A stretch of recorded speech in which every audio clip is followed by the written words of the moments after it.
Assalamualaikum warahmatullahi wabarakatuh. Perkenalkan, nama saya Davina Nurul Aisyah dengan NIM 0601231003. Perjalanan demokrasi di Indonesia. Yang pertama, fase demokrasi parlementer pada tahun 1945 sampai dengan 1959.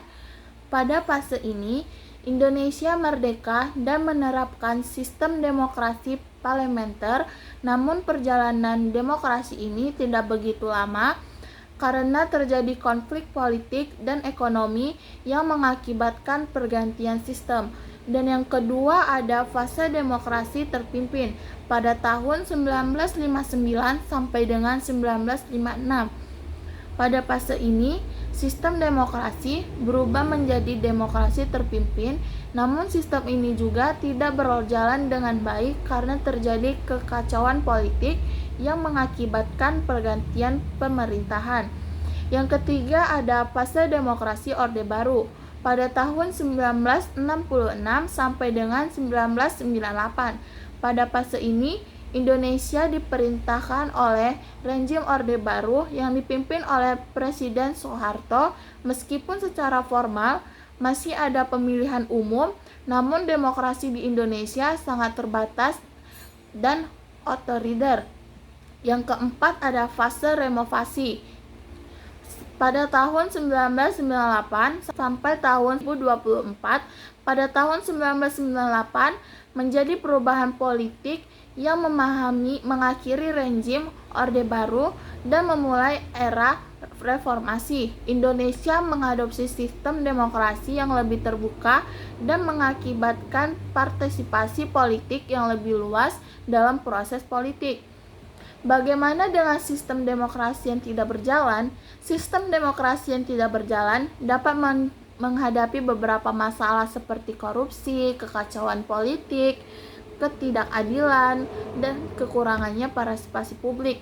Hal ini dapat mengakibatkan ketidakstabilan politik dan ketidakpuasan masyarakat terhadap pemerintahan.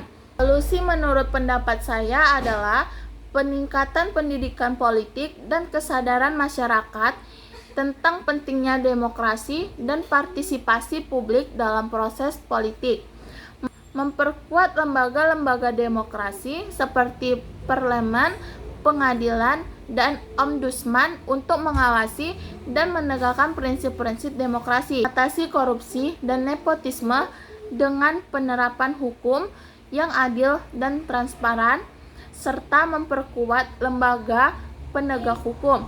Mendorong kebebasan berbicara dan media yang independen sebagai sarana untuk mengekspresikan pendapat dan mengawasi pemerintahan.